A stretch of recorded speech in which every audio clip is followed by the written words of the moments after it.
Hello, boys and girls, and welcome to Story Time from the Back Porch. I'm Doc Blues, and today I'll be reading for you a story entitled The Three Snow Bears by Jan Brett.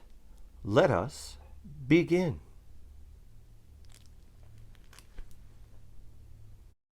"Come back!" Aloo-ki shouted as her huskies floated out to sea.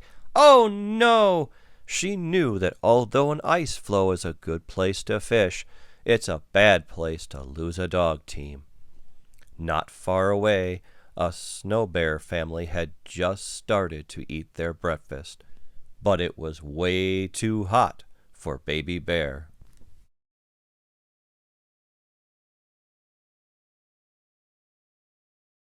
"Owie!" yowled Baby Bear. "My breakfast burned my mouth."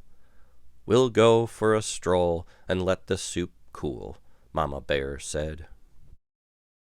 Aloo-ki was running around looking for her dogs when she came upon the biggest igloo she had ever seen.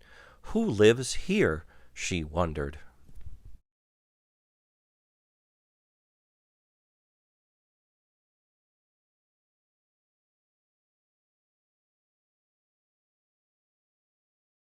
Aloo-ki ducked inside. Right away she smelled something delicious. Across the room she saw a big bowl, a middle-sized bowl, and a small bowl. Surely the good smell was coming from the three bowls. Aloo-ki took a sip from the biggest bowl. "Ow!" she cried out. "Too hot!" She took a sip from the middle-sized bowl. "Ew! Too cold!" She tipped up the littlest bowl and drank every drop. "Mmm," she said, "not too hot, not too cold."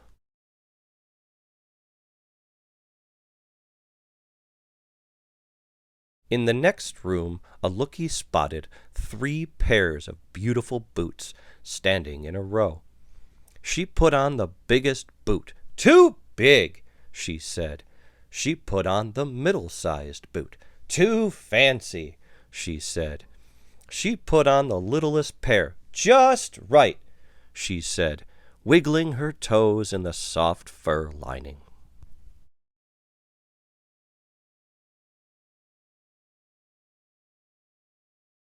Aloo-ki walked into the last room and found a long sleeping bench piled high with fur covers. Heat from an oil lamp warmed her cheeks and made her sleepy. Time for a nap, she thought. She crawled under the highest mound of covers. "Too lumpy," she grumbled. She tried the middle bed with the furry fringed cover, but sank down so far that she could hardly breathe. "Too soft," she said. She rolled over into the smallest sleeping space.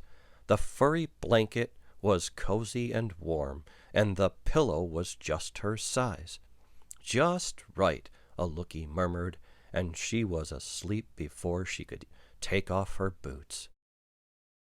If Aloo-ki hadn't fallen fast asleep, she might have heard her dogs barking happily. Papa Bear, Mama Bear, and Baby Bear had spotted them adrift in the strong current and gone out to save them. The Snow Bear family had pushed Aloo-ki's dog team back towards their igloo and safety.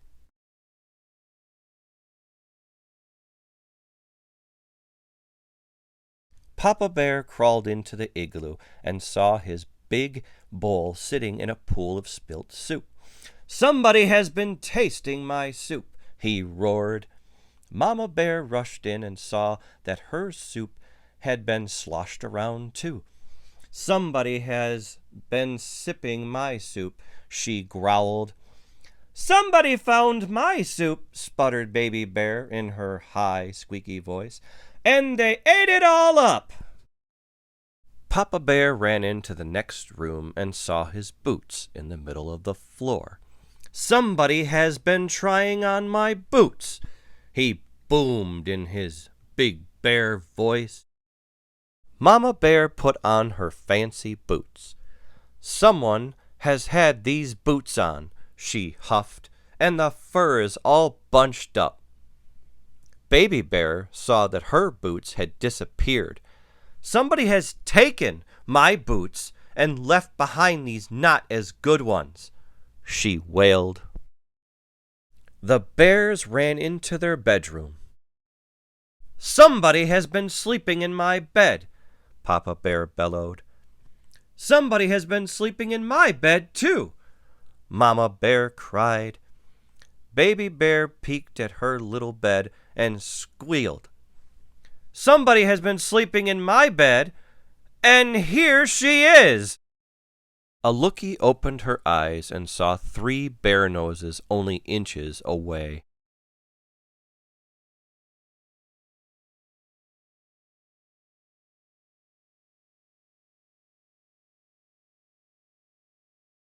She hopped out of bed and dove between Papa Bear's huge furry legs. Quicker than a seal, Aloo-ki ran from room to room until she burst outside.